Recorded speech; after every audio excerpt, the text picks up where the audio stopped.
Welcome back guys to your 35th JavaScript tutorial, and in this tutorial, actually I think it's the 36th tutorial. Anyways, in this tutorial I'm going to be going over the math object. Now, just like the array object we saw in the last few tutorials, the array object had built-in properties such as length, and it also had built-in methods such as sort and push pop. So aside from the array objects, that's one of the built-in objects in JavaScript, you also have something called the math object. So this is really useful whenever you're making like a calculator or a program that does calculations on any kinds of numbers. The math object has built-in properties, and these properties are most often mathematical values such as pi, Euler's constant, and let's go ahead and actually enough of me talking. Let's go ahead and take a look at some of those properties right now, like document, write, and let's go ahead and write one of the properties such as math.pi. Now, pi is going to be like 3.14159.26535.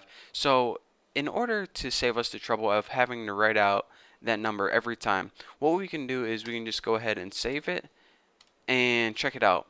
JavaScript already stores the value of pi, so anytime you want to use pi whenever calculating the area of a circle or something, you don't have to go Google the value of pi and set it equal to a variable. JavaScript already stores it as a property of that math object to give you very easy access to it. So that's one of the beauties of the properties of your math object. Another one is Euler's constant, and Euler's of course begins with E because they decided on the spelling of that. And that is this again. So the properties of the math objects in JavaScript are basically just values that have mathematical meaning.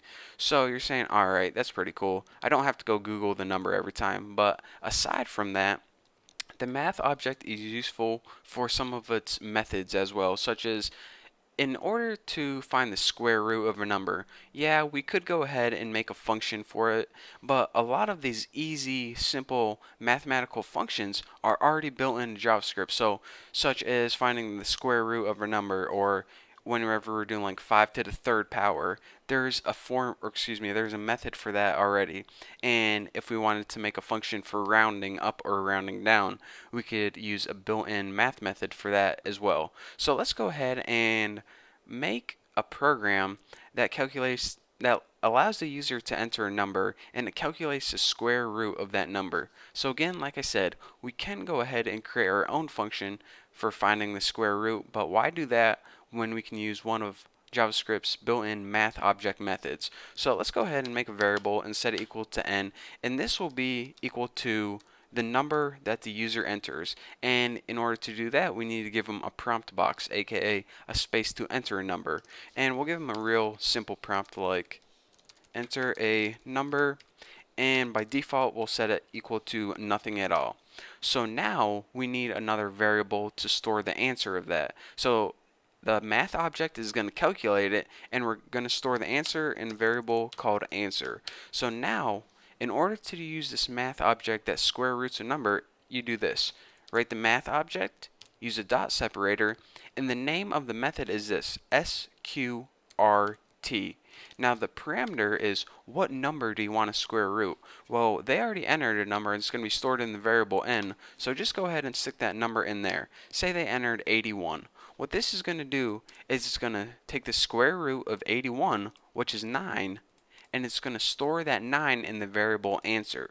So now all we have to do is print out their answer. So we can, document write it, but let's go ahead and make an alert box because we already have a prompt box that pops up. An alert box would, make the feel of the program a little more natural.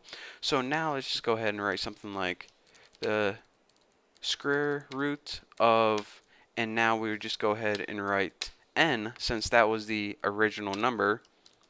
Then just go ahead and write like is answer. So now it's going to, well, let me go ahead and run it and then I'll talk you guys through it one more time. So it's going to say enter a number and just go ahead and type in like 16, press OK, and it's going to say the square root of 16 is 4. Simple enough. Let's give it a harder one to, make sure it's running correctly. Enter number 144. Okay, the square root of 144 is 12.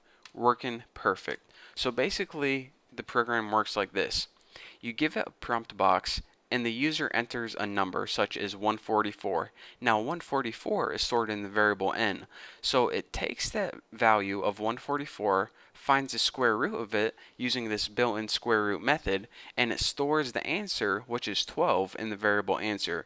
And then last but not least, it just says the square root of 144 is 12. There you go. So as you can see, using this little, 8 characters of code and whatnot is a lot more simple than having to write our own square root function and then calling our function and then making sure that they, enter the right values and yada yada yada.